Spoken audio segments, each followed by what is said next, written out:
선생님이 역사 전공자는 아니지만 통일신라라는 말, 어릴 때 항상 들었던 고민이 이거였어요. 신라가 삼국 통일을 했다고는 하는데 그럼 고구려 백제 신라의 최전성기의 영토를 다 가지고 있는 게 아니라 대동강 이남인가 아무튼 선생님이 기억으로는 영토가 좀 작아, 내가 볼 때는. 그래서 만주벌판도 없어지고 이게 무슨 통일신라야 이랬던 기억이 나요. 그것도 굉장히 옛날 얘기지만 아무튼 남북국시대로 불러야 되지 않느냐. 발해도 있고 신라도 있으니까, 발해가 우리나라 역사면. 그래서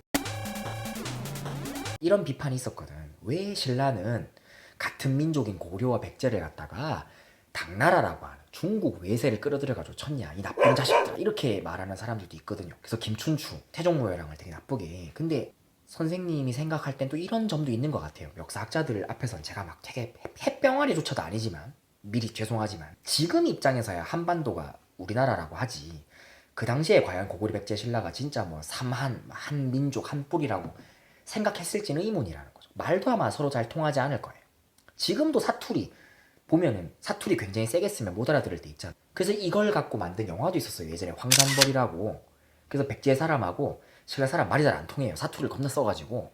뭐 그런 것처럼 이게 시대적 의미가 좀 다르다는 거죠. 요즘 입장에서는 신라가 외세를 끌어들여서 같은 민족을 배신한 것처럼 느껴질 수 있는데, 그 당시 삼국시대는 또 다를 수 있다라는 거죠. 그래서 아무튼 상대주의적 태도를 견지해야지 조금 더 열린 태도로 좀 더 정확한 연구를 할 수 있다. 자, 또 가치 중립이랑 가치 개입이라는 또 용어가 있습니다. 여러분 한번 보겠습니다. 가치 중립은 뭐냐면은 요렇게 가치관이 있잖아. 그러면은 내가 찬성이고 여기가 반대야, 그죠? 그럼 내 마음이 찬성이라 그래가지고 어떤 문제를 보는데 찬성 쪽으로 이렇게 서서히 기울어지면 안 된다는 거야. 나는 내 마음이 연구를 하더라도 내 마음이 찬성으로 기울어졌지만은 그래도 연구할 때는 중립을 지켜야 되는, 이런 걸 말하는 거예요. 가치 중립이 이게 가장 강조되는 쪽이 어떻게 따지면 또 우리나라의 공교육 제도인데, 여러분 평가하잖아요. 그러면은 모든 쌤들이 이런 마음은 가지고 있을 거예요. 내 수업 너무 잘 듣고 열심히 해, 발표도 잘하고, 그럼 그 친구가 성적이 잘 나오겠지라고 생각하는데,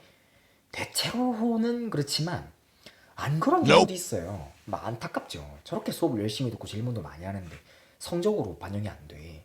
근데 예를 들면은 그 친구가 내 수업 잘 들어주고 내 팬이라 그래가지고 그 친구 막 그 수행평가나 뭐 주관식 서술형 뭐 내용을 갖다가 내가 내 감정을 담아가지고 채점했다?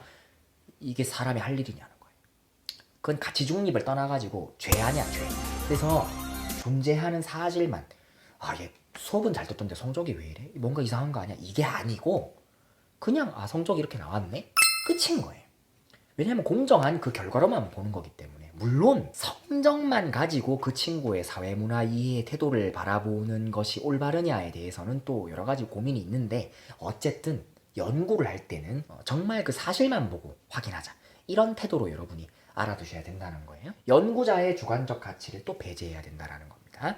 물론 다시 빨간색, 아까도 말했지만 완벽하게 가치 중립적인 태도는 유지하는 게 어렵다 그랬습니다. 알겠죠? 그러니까 가치가 아예 없어야 돼? 말이 안 되는 거예요. 사람인데 어떻게, 로봇도 아니고. 요즘에는 실제로 여러분 로봇 연구를 하는데 로봇한테도 사람 비슷한 감정을 넣으려고 한대요. 좀 무서운 얘기인데, 사람인데, 그지? 그러니까 사람은 가치 없어야 돼, 이게 가치 중립이 아니라는 거예요. 그러니까 가치관을 때려 넣어서 사실이 흔들리게 되면 안 된다? 요거를 가치 중립이라고 해요. 그럼 왜 이게 필요하냐? 사실과 가치를 구분하지 못했을 때 논쟁이 흐려지고 소모적인 논쟁이 가능하다, 이렇게 얘기했다고 합시다. 자, 그럼 100분 토론 다음으로 넘어가 보도록 하겠습니다. 저 사회자님 죄송한데요, 저 아까 저 찬성 쪽 좀 말이 안 되는 것 같아서. 네, 조동훈 씨 무슨 일이신지 천천히. 아니, 해가 동쪽에서 뜬다고 하셨죠? 근데요? 나 제가 어제 저 아침에 일어날 때 제가 열심히 봤거든요. 제가 정말 집에서 저희 베란다에서 봤거든요. 해 서쪽에서 뜨더만, 지금 말이 되는, 이렇게 얘기한다고 하면 이게 말이 되냐는 거예요. 그러니까 사실은 정해져 있잖아요. 근데 그 사람이 예를 들면 방금 같은 경우는 뭐 사례는 그냥 그 사람이 약간 얼빠져가지고 말한다고 해도 자기 감정을 실어가지고 해가 또 서쪽에 떴으면 좋겠는 거야. 그거는 사실은 과학적으로 증명된 거니까 그건 가치 문제가 들어갈 게 아니잖아요. 뭐 시적으로는 표현할 수 있겠지만 그렇게 싸우면 문제 해결이 떨어질 수 있다라는 거죠. 그래서 사실과 가치는 구분돼야 된다. 시험에 어떻게 등장하냐면, 자, 과학적 탐구 과정 중에서 어떤 과정은 가치가 개입돼도 되고 어떤 과정은 엄격하게 중립돼야 되냐, 요거를 얘기를 많이 합니다, 여러분. 자, 주제를 고르고 가설 설정하고 설계하는 건 개입이래. 이건 당연한 거야. 생각해봐. 선생님이 뭘 가지고 양적 연구 논문을 썼다 그랬잖아요. 술 많이 먹을수록 대학교 적응 잘하냐. 일단 그게 왜 가치 개입이냐면 선생님이 무수히 많은 연구 주제 중에 걔를 고른 거 아니야. 그거 자체가 내 가치가 들어간 거예요. 알겠죠? 근데 내가 이것 중에 하나를 골랐잖아. 지금 선생님이 이 수업을 선생님 집에서 이 TV에다가 미러링 해가지고 여러분에게 보여주고 있잖아요. 휴대폰으로 찍어서 이 방법을 고른 것도 가치 개입인 거예요. 그러면은 내 잠정적 결론인 가설도 내가 고른 거고 연구도 나는 양적 연구로 하겠다, 질적 연구로 하겠다. 그 누구 선택이에? 내 선택이잖아. 이건 개입인 거예요. 그렇게 여러분이 보면 될 것 같고요. 그런데 자료를 수집해서 분석했어. 질문지를 받았는데 선생님은 찬성 쪽으로 많이 거칠 줄 알았더니 반대가 많은 거야. 그러면 거두면서 질문지 감사해요 하면서 거두면서 반대가 많아. 쓱 버려 이렇게 계속. 선생님 지금 뭐 하시는 거예요? 종이 같은 거 날아가잖아. 조용히 해. 못 본 척해. 말도 안 되는 얘기잖아. 가설 검증은 당연하죠. 이게 수용인지 기각인지도 내 마음으로 넣으면 안 되는 거야. 그 거짓말이잖아. 요거 결론도 마찬가지. 중립이 필요하고 연구 결과의 활용은 무조건 이건 개입되는 건데 이건 사례가 이런 거예요. 여러분 어려운 말로 이걸 재언 이런 거야. 재언. 그러니까 바라는 말 이런 뜻입니다. 재언이. 연구 쭉 한 다음에 뭐 대전광역시에 바란다. 앞으로 이렇게 해줬으면 뭐 좋겠다. 뭐 이런 거 있잖아. 그렇게 얘기를 할 수가 있는 거죠. 지금 코로나 사태 때문에 우리가 부득이하게 온라인 수업을 하게 됐지만 앞으로는 진짜 이 플랫폼이 이걸로만 계속 되진 않겠지만 병행해서 되게 좋은 교육 컨텐츠로 쓰일 수도 있다고 선생님은 생각이 돼요. 그러니까 학교에 되게 부족한 장비 같은 것들도 좀 많이 좀 지원해 줬으면 좋겠고 그런 생각이 있죠. 그래서 선생님이 연구를 다 끝난 다음에 대전광역시 교육청에서 학교의 선생님들이 양질의 교육 컨텐츠를 만들기 위해서 그런 각종 기자재와 장비를 제공해 주기를 조속히 희망한다. 이렇게 쓸 수도 있는 거예요. 그래서 이것도 같이 개입이죠. 그렇게 말 안 할 수도 있으니까. 이건 선택이잖아, 그치? 그러니까 같이 개입이 되는 거예요. 위에 여러분 하나. 왜 저거 안 하시나 궁금했었지만 빨간색. 다시 한번 얘기하겠습니다. 가치 중립을 하라고 해서 사실만 좋고 가치가 나쁘다는 겁니까? 아니에요. 둘을 구별하라는 뜻입니다. 다시 사실과 가치 중에 사실만 챙겨라 라는 말이 아니고 Nope. 사실과 가치를 제대로 구별해라 라는 뜻입니다. 다음 페이지입니다. 왜 연구에 윤리가 들어가야 되느냐 볼게요. 아무리 내가 연구한 결과가 사회에 도움이 됐어요. 그래도 연구하는 대상자들이 이것 때문에 어떤 희생당하거나 나쁜 결과가 가져오면 안 된다라는 거죠. 결과가 과정을 정당화할 수는 없으니까. 선생님이 지난 시간에 얘기했던 그 스탠리 밀그램 박사의 복종 실험 참 의미 있는 결과죠. 그런데 그 실험에서 450V까지 돌려가지고 아무리 뻥이었지만 사람을 상대로 전기를 세게 돌릴 수 있다는 걸 깨달은 연구 대상자들은 얼마나 스스로 자책했겠냐 하는 거죠. 그래서 이게 물론 속여야 연구가 될 수밖에 없는 그런 것도 있겠지만은 좀 안타깝다라는 거고요. 요거 아무리 결과가 좋아도 과정은 정당화될 수 없다. 이거고요. 또 몇 가지 원칙이 있습니다. 연구 대상자에게 연구 목적이나 연구 과정에 대해서 알려주긴 해야 돼요. 그래서 스탠리 밀그램 박사가 짧은 기간이었지만은 그 미국 학회에서 잠깐 정지되고 제명됐던 이유가 속였기 때문이었죠. 절대로 속이면 안 돼요. 여러분 잘 보세요. 연구 결과에 영향을 미친다면은 연구 끝난 후에 알려줍니다. 당신 속은 거다. 그럼 연구 대상자가 얘기할 수 있죠. 나 너무 창피하고 모멸스럽다. 내 결과는 연구에 반영하지 않았으면 좋겠다. 라고 하면 그 결과는 연구에 넣으면 안 된대요. 근데 막 미안한데 뻥이네요. 그러면 죄송한데 그거 연구에 안 넣었으면 좋겠어요. 네. 근데 그렇게 못하겠는데요? 말도 안 되는 얘기를 하는 거예요. 반드시 동의가 있어야 되고요. 예상되는 피해가 있다면 알려줘야 된답니다. 그렇지. 이 사람이 이걸 깨달아가지고 너무 힘들어. 고통받을 수 있어. 그러면 부작용에 대해서 알려줘야 돼. 연구 대상자의 안전과 이익이 가장 우선되는 겁니다. 연구자 입장에서는 자기의 연구 결과가 제일 좋을 수 있지. 근데 내 연구 결과를 위해서 이 연구 대상자들을 활용했다면 특히 이 연구 대상자가 사람이잖아요. 그러면 이 연구 대상자의 이득에 위배된다? 내 연구 결과가 진짜 눈앞에 있어. 여기서 요만큼만 더 간다면? 여기서 요만큼만 더 가면 연구 결과를 잡을 수 있어요. 근데 잡다가 그래서 이 사람들이 더 중요한데 라고 할 수가 있는 겁니다. 여러분이 연구 대상자면 신상이 드러나지 않도록 익명성을 보장해 줘야 되는 거죠. 그리고 사생활과 개인정보는 연구 목적 외에 노출되거나 함부로 쓰이지 않도록, 당연한 얘기니까. 맨 밑에 보면은 윤리 원칙 같은 게 있어요. 모든 내용을 한 문장으로 정리하면 결과를 왜곡하면 안 된다는 겁니다. 가장 대표적인 사례가 기각됐는데 수용됐다라고 한다든지 그런 거 있죠. 선생님도 영상 만들면서 그 사진이라든지 글꼴이라든지 아니면은 음향 효과라든지 여러 가지 쓰죠. 완벽하게 무료로 공개될 수 있다라고 하는 거는 무료로 쓰지만 영상 편집 자료나 이런 프로그램 같은 거는 또 싸다고 하기도 그렇고 비싸다고 하진 않지만 아무튼 선생님이 또 구입해가지고 쓰고 이러고 있습니다, 여러분. 그래서 내가 열심히 돈 내고 만들었다 이런 말을 하는 게 아니라 그게 결과적으로는 그런 이유 때문인 거죠. 내가 수업을 위해서라면 남이 만든 굉장히 좋은 자료라도 수업이 우선되니까 막 써야지 안 된다는 거야. 이 자료는 어떤 사람이 소중하게 만든 자료입니다 라는 걸 밝히고 필요에 따라서는 그 사람에게 또 그만한 대가를 지불할 수도 있는 그런 사회가 만들어져야지만 되겠다라고 하는 거. 그게 이 내용의 가장 주된 설명이 아닐까 생각이 됩니다. 4단원 실전 문제 3번 하고요. 그 다음에 2018학년도, 19학년도, 20학년도 기출문제를 같이 풀어보도록 하겠습니다. 첫 번째는 실전 문제 3번입니다. 화면을 한번 읽어보도록 하겠습니다. 가나다라만은 특정 연구의 절차를 순서 없이 나열한 거라고 합니다. 이에 대한 올바른 설명은 뭐냐 이렇게 질문을 하고 있죠. 자, 일단 쭉 읽어보겠습니다. 느낌은 여러분 연구 절차가 나와 있는데 순서 없이 나왔다고 하면 순서를 무조건 물어본다는 뜻입니다. 그래서 순서를 외운다기보다는 예전에 선생님이 했던 그 수업 내용을 계속 한번 보면서 자연스럽게 이해할 수 있도록 하는 것이 중요합니다. 분석한 내용을 토대로 결론을 도출했대요. 얘는 말할 것도 없이 얘는 결론 도출 단계겠죠? 요거고요. 나옵니다. 땡땡시 10개 고등학교 학생 500명을 대상으로 설문조사를 했대요. 여기서 우리는 두 가지를 알 수 있습니다. 설문조사를 했기 때문에 얘는 무슨 자료수집법을 쓴 겁니까? 맞아요. 얘는 질문지법을 썼구나.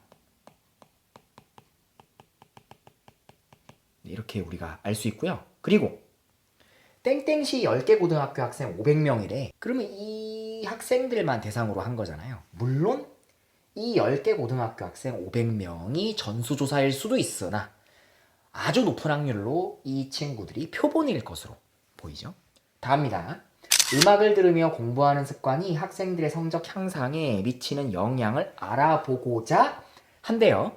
이 파란색 줄친 게 여러분 마에도 등장해요. 음악을 들으며 공부하는 습관이 학생들의 성적 향상에 그랬어요. 같은 건데 얘는 알아보려고 했대. 마음속으로. 그럼 얘를 뭐라고 인식한 거잖아. 문제인식 단계입니다. 이게 문제인식 단계고요. 알아보고자 했잖아. 그러니까 선정이죠. 주제 선정. 이에요. 근데 밑에 있는 마에는 맨 마지막에 힌트가 있네. 잠정적 결론을 내렸대. 여러분 이게 두 글자로 뭐죠? 가설이잖아. 얘가 가설이죠. 그럼 거의 다 끝났네요. 그럼 라는 뭐냐? 자료를 근거로 음악을 들으며 공부하는 습관의 여부와 그런 습관이 있는지 없는지 여러분 이거 하나만 더 알아볼까? 그러면 습관이 있는 사람 없는 사람만 달라지는 거야. 그럼 공부하는 습관이 있는지 없는지는 무슨 변인이죠? 그렇지, 이게 독립변인인 거예요. 요거. 네, 요게 바로 뭐냐? 네, 독립변인이구나 라고 정리하시고요. 그럼 성적 향상은 항상 결론이잖아, 그지? 얘가 종속 변인이 되는 거죠. 이렇게 여러분이 일단은 알고 계시면 끝났네요. 그럼 선생님은 항상 이런 문제를 풀 때 순서부터 먼저 파악합니다. 밑에 기억에 바로 나오잖아, 그지? 우리 1단계는 뭐야? 이게 뭔지 문제를 깨달아야 되는 거잖아. 우리 저번에 배운 어떤 태도로? 왜 그럴까? 성찰적 태도. 요걸 가지고 그러면은 문제 선정이 1이죠. 1. 얘가 1이에요. 그러면은 뭐 해야 돼? 가설을 만들어야 되겠지. 가설 설정. 그래서 가설 설정이 2번이 되고요. 그럼 가설이 만들어지면은 자료를 이제 만들어야 되잖아요. 그죠? 자료를 어떻게 수집할 것인가. 자료를 만들어야 되는데 그건 조작이고 자료를 수집해야 될 거 아니야. 그지? 그게 3번입니다. 그게 나겠죠, 그죠? 그럼 수집한 거 뭐해? 간단하게? 분석하면 되지. 수집한 걸 분석하면 되니까 그게 4번. 이런 분석하면 맨 마지막 뭐 하면 돼요? 결론을 도출하면 되겠죠. 그게 5번입니다. 그럼 일단 순서는 우리가 볼 때는 순서가 다마, 나라, 가네. 다마, 나라가 맞죠. 그래서 기억은 맞는 말이 되고요. 니은 보겠습니다. 나라와 달리 마에서는 성찰적 태도. 아까 선생님이 성찰적 태도는 왜 그럴까라고 생각하는 태도라 그랬잖아요. 이 태도가 없어도 뭐 사는 건 지장이 없습니다. 그런데 사회 문제를 파악하는 사회학자의 마음을 가지고 우리가 이 세상을 바라본다고 했을 때는 끊임없이 이 태도는 이렇게 정리하면 돼요. 이 태도가 일단 끊임없이 요구됩니다. 하나 더 있어. 언제? 항상이야, 항상. 모든 단계에 얘가 요구되는 거야. 그러니까 이 단계에만 필요하다. 달리라는 말이 틀린 거야. 그러니까 나와, 나라와 마 다 필요한 거죠. 그래서 잘못됐습니다. 디귿 볼게요. 마와 달리 맨 마지막 가설 설정. 맞나? 가설 설정? 맞죠? 나라는 엄격한 가치 중립. 자, 가치 중립은 자료를 파악하고 가설을 검증하고 결론 도출하는 과정에 필요하다 그랬는데요. 마라고 하는 가설 설정은 내가 그 그 가설을 골랐잖아요. 가치 개입이고요. 나와라 보겠습니다. 나와라. 설문조사 할 때 뻥치면 안 된다 그랬지. 가치 중립이고요. 그다음에 라는 뭐야? 관계를 분석한다 그랬잖아. 수집하고 자료를 줬다가 걷어서 분석하는 건 가치가 중립돼야 되겠죠. 요거 맞는 말. 여러분 안 좋아하는 문제 이거를 했는데도 지금 2번 아니면 4번이야. 그죠?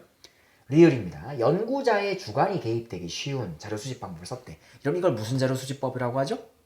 무슨 연구의 자료 수집법? 질적 연구. 두 개 있잖아. 뭐 있어? 우리 배웠잖아. 하나는 1대1로 상담하는 거. 그래요. 면접. 또 하나는 뭐죠? 직접 살아보는 거. 체험하는 거. 참여, 관찰. 이렇게 두 가지가 있겠네요. 그래서 정답은 2번으로 우리가 알아볼 수 있겠습니다. 자, 여러분 이번에는 2018학년도 기출문제 5번이 되겠습니다. 다음은 자료수집 방법 ABCD를 분류한 것이다.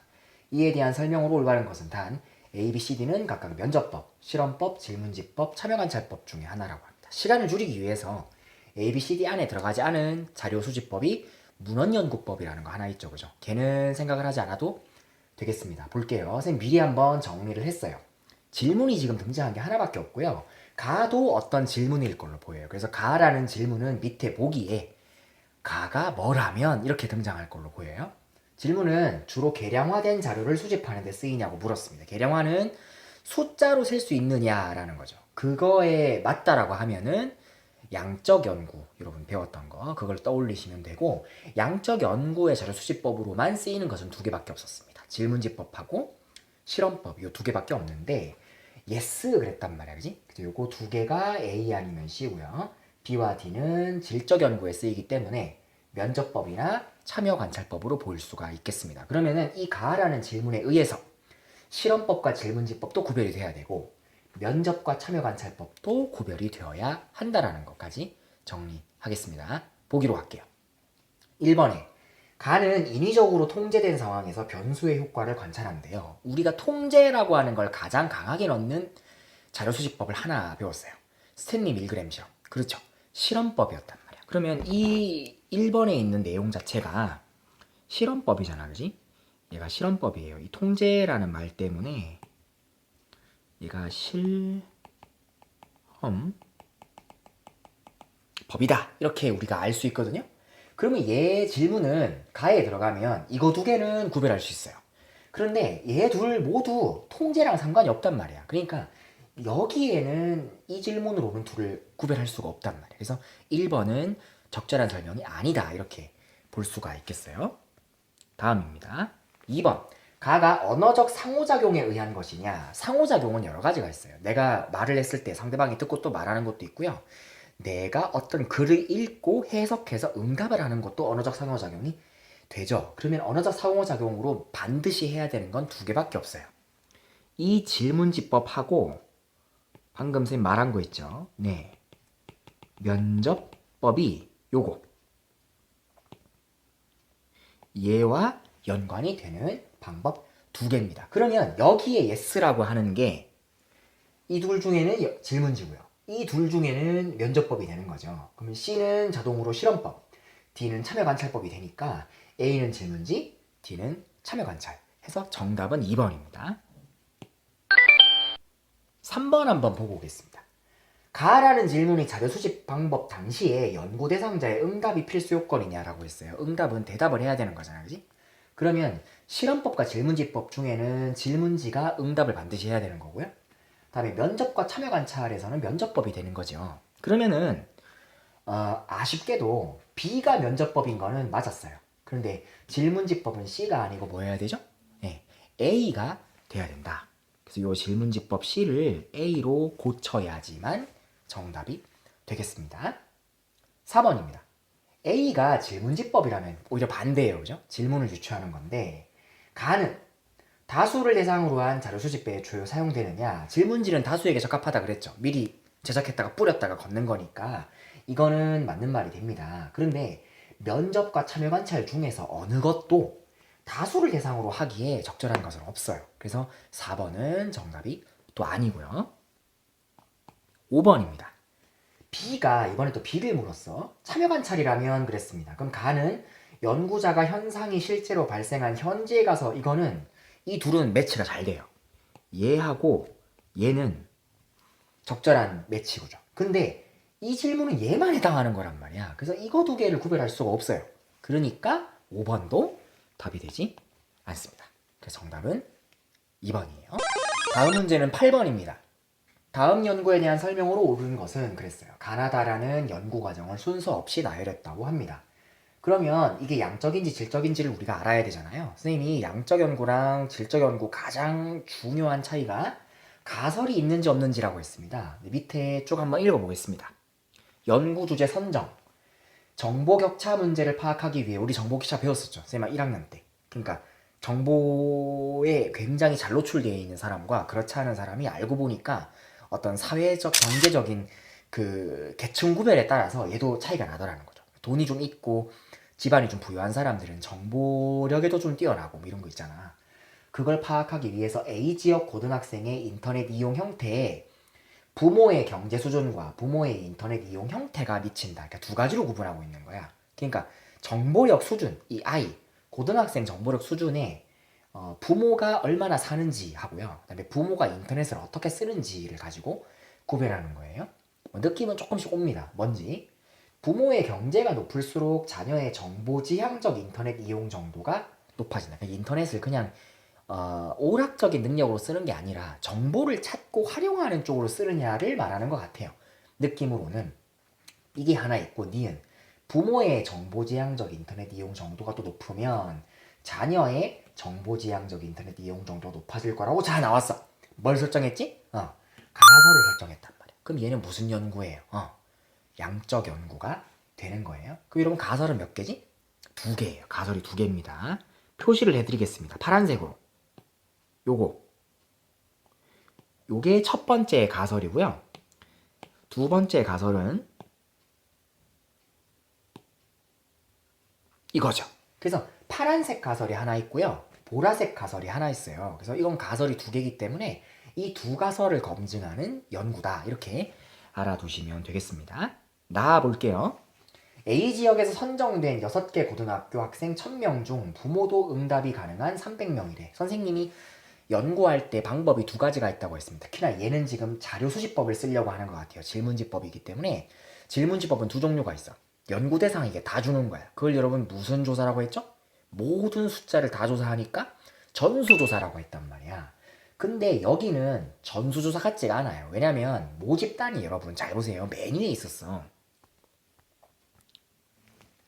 A지역 고등학생이 모집단이거든. 표시를 해드릴게요. 요거. 얘네가 뭐냐면은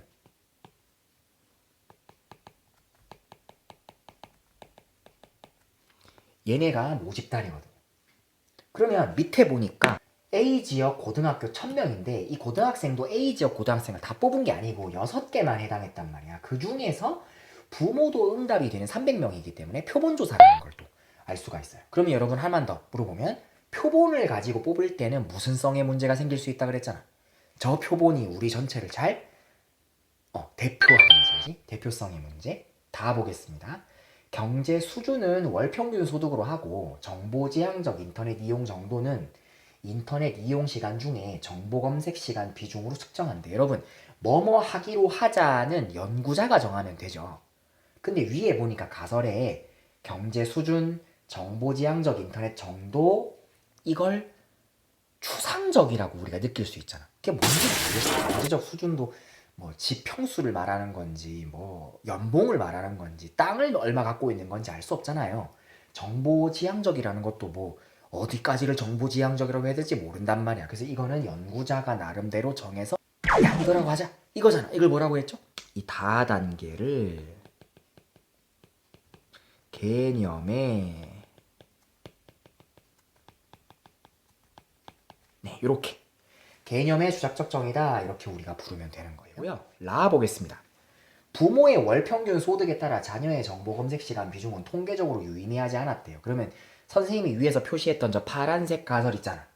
얘는 기각인 거죠. 그 다음에 부모의 정보 검색 시간 비중이 높으면 자녀의 정보 검색 시간 비중은 통계적으로는 높대요. 그러니까 뭐냐면 두 개 중에 얘만 지금 수용된 걸로 보이는데 부모님이 잘 사는지는 상관없이 부모님이 얼마나 인터넷을 쓸 때 정보 검색과 활용력으로 써야만 아이들도 비슷하게 쓴다 뭐 이거죠 뭐.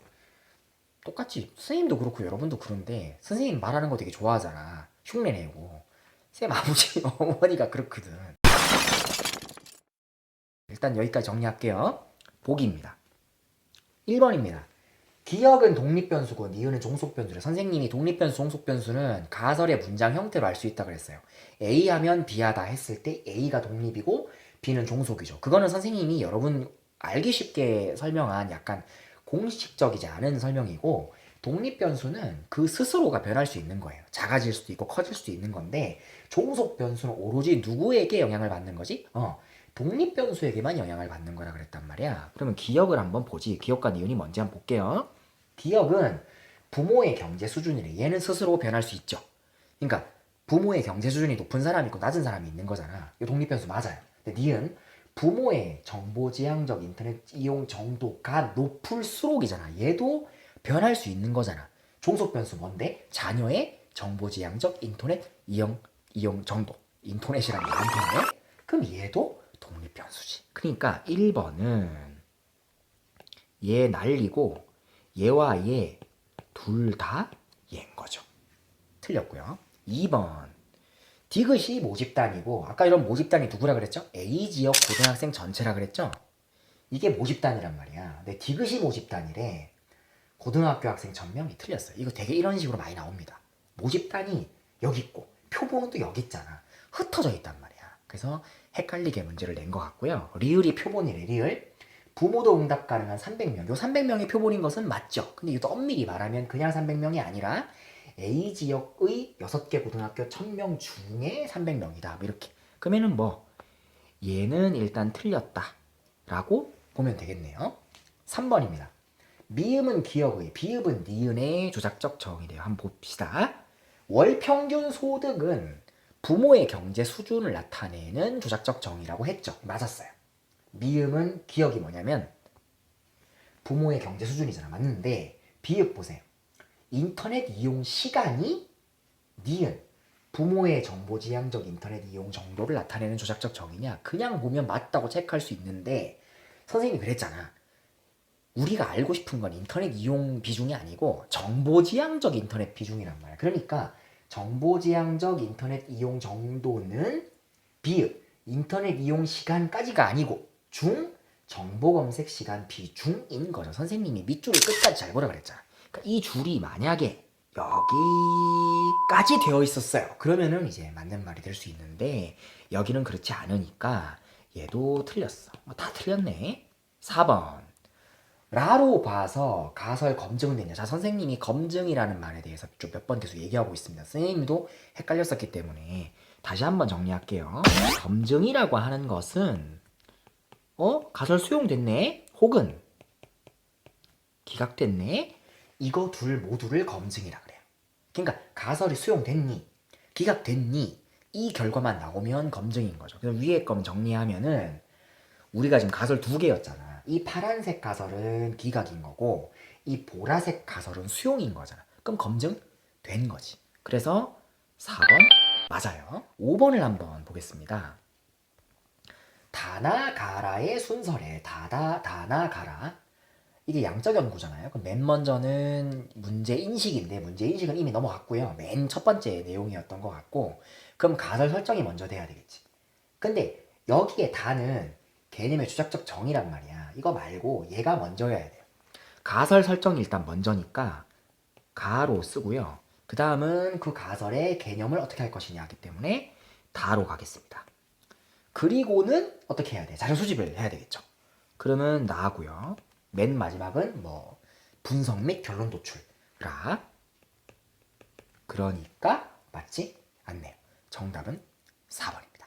자, 여러분 다음은 2019학년도 문제 5번입니다. 이게 그냥 보면 좀 겁나 어려워 보이는데 물론 헷갈리긴 해. 근데 답은 굉장히 간단하게 나오니까 한번 보세요. 다음 연구에 대한 올바른 설명을 보기에서 고르면입니다. 3점짜리고요.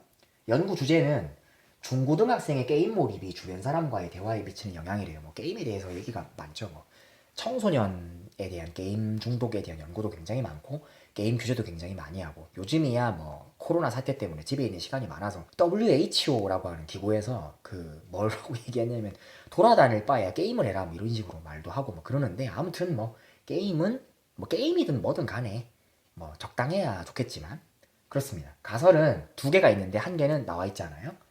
게임을 적게 할수록 부모와 대화가 많냐 이게 있고요. 하나는 몰라. 그런데 이 가설이 뭔지 유추해 볼 수 있어요. 자료 수집이 중고등학생 1000명 중에 무작위로 선정해 설문조사를 한대. 그럼 얘는 질문지법이라는 걸 알 수 있고 조사 내용이 게임 시간 정도, 부모와 대화 정도, 친구와 대화 정도래. 그래서 우리가 게임 시간이 적을수록 혹은 많을수록 친구와의 대화 정도가 어떨 것이다. 이게 이제 이 가설 2번이 아닐까? 라고 생각해 볼 수 있고 다시 한번 자료수집법은 뭐라고요? 질문지법이구나. 일단 이렇게 알 수 있습니다. 분석을 했더니 일단 결과는 나왔어요. 자료 분석 결과가 아래 표와 같은데 부모와의 대화 정도, 친구와의 대화 정도는 게임 시간 정도에 따라서 유의미한 차이가 있대요. 그러면 일단 가설은 일단 검증이 됐는데 이게 수용됐는지 안 됐는지는 잘 모르겠어요. 그죠? 어떻게 됐는지 한번 보죠. 밑에 한번 보겠습니다. 자, 이게 일단 선생님이 다 써놨어요. 여러분 좀 답답해 할 것 같아가지고 숫자는 다 정리했는데 여러분 이거 미리 해보셔야 됩니다. 선생님과 영상 보는 게 이 문제 처음 푸는 게 되면 안 돼요. 이거 알아서 해보셔야 돼요. 이렇게 쌤이 세팅 안 해줍니다, 여러분. 자, 일단 단위가 명인데 이거 전체가 없어요. 전체가 사실 필요하진 않은데 계산을 해봤습니다. 다 더하니까 1000명입니다. 알겠죠?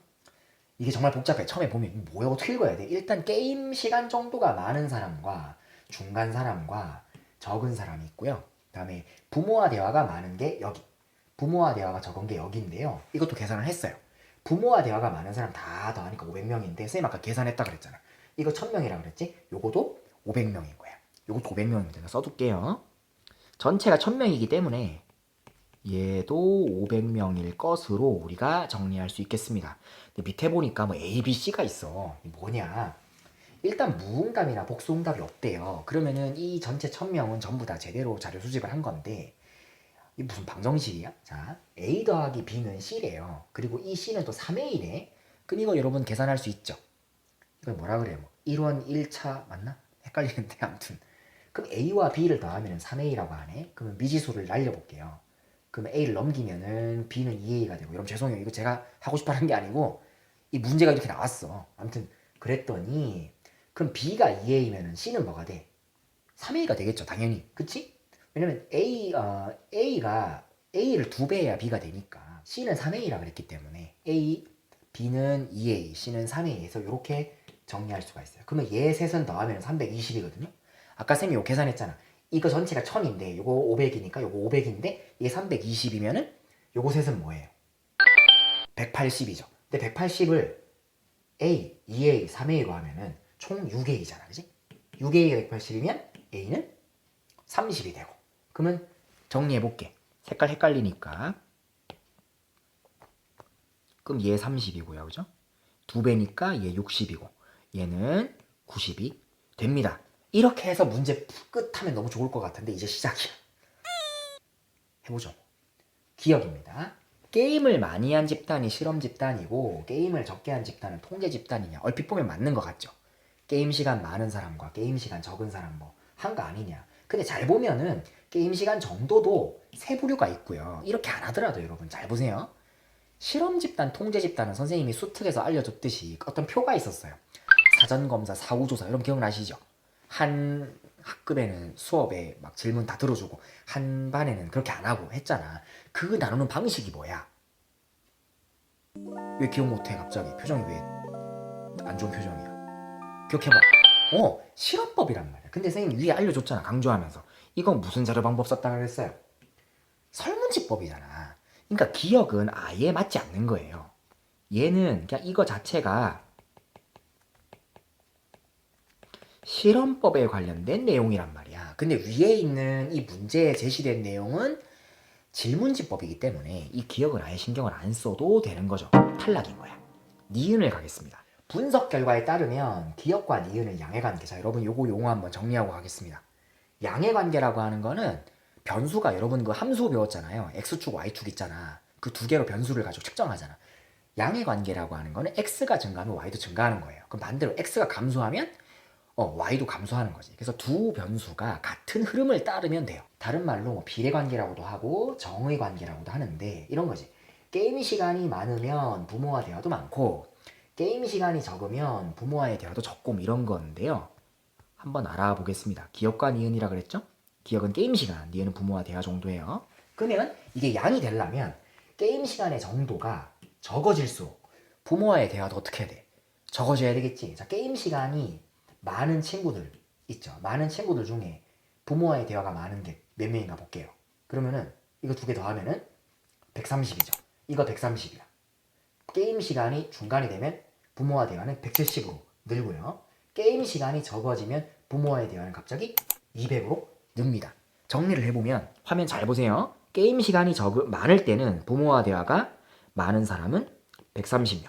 근데 게임 시간이 중간이었어요. 그럼 부모와 대화가 많은 것은 170이었고 그리고 게임 시간이 적은 경우에 부모와 대화가 많은 사람이 200명이었단 말이야. 그러면은 오히려 게임 시간이 적어질수록 부모와의 대화는 많아지는 거 아니야? 당연한 얘기인데 어쨌든 둘의 상관관계는 반대가 되는 거죠. 그래서 양이 아니라 그 뭐로 쓸까요, 여러분?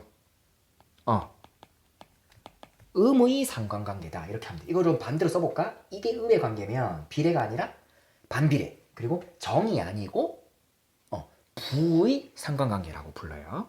정리해드릴게요. 부의 상관관계 이렇게 정리를 하고 있습니다. 아이고 허리야. 자, 그러면 답은 나왔죠. 이거 두 개 틀렸기 때문에 정답은 5번인데 우리는 공부를 하고 있으니까 디귿을 보지. 부모와의 대화 정도가 적다는 응답자가 친구와 대화 정도가 적다는 응답자보다 많대요. 그럼 이거 많다라는 말 무시하고 비교를 해보지. 부모와 대화 정도가 적다는 응답자. 자, 부모와 대화 정도가 적다는 응답자 있죠? 이 전부잖아. 몇 명이야? 500명이죠. 500명. 네, 이 사람들 다 더하면은 500명입니다. 맞죠? 그리고 친구와 대화 정도가 적대. 친구와 대화 정도가 적은 사람은 둘이야. 이거 더하는 거야. 해볼게요, 여러분. 좀 하기 싫죠? 52, 70 더했어. 그러면은 122고요. 80이니까 202명입니다. 맞죠? 까먹을 수 있으니까 202명에다가 밑에 또 친구와 대화 정도가 적은 거 있어. 이게 48명이고요. 60명이고 90명이야. 그럼 150에 48을 더하니까 198명이네. 그지? 그럼 얼마죠, 여러분? 400이야. 둘 중에 얘가 더 많죠. 앞에 게. 그래서 부모와 대화 정도가 적다는 응답자가 친구와 대화 정도가 적다는 응답자보다 많은 거 맞는 거고요. 리을 보세요. 게임을 적게 할수록 친구와 대화는 많을 것이다 라는 가설이 가라고 합시다. 아까 가가 없었잖아, 그죠? 게임이 적으면 친구와 대화가 많냐. 자, 게임 시간 적은 건 이쪽으로 갈수록이잖아, 그지? 그럼 친구와의 대화가 많은 사람 볼게요. 친구와의 대화가 많은 사람은 확인해 보시면 여러분, 얘하고 얘예요. 이거 두 개 더 해야 돼. 헷갈리면 안 돼. 얘도 이쪽으로 가면서 눈을 게임 시간 정도가 적음으로 가면서 친구와 대화가 많은 요 두 개를 더 해야 돼요. 더 하면서 경향성을 보는 거야. 미안해, 내가 낸 거 아닌데 봐봐. 그러면 이거 두 개 더 하면 어떻게 돼? 240, 250이죠. 250, 요거 250이고요. 이거 둘 다 하면 200이야. 적음 150이네. 250, 200, 150이니까 게임 시간이 적을수록 친구와 대화가 많은 사람도 적어지고 있어요. 이해되시죠? 그러면은 게임을 적게 할수록 친구와의 대화가 많은 게 아니라 적을 것이다 해야 된단 말이야. 근데 그거의 반대 가설이기 때문에 가설이 2는 기각되는 것으로 검증이 되죠. 그래서 정답은 5번으로 볼 수가 있겠습니다.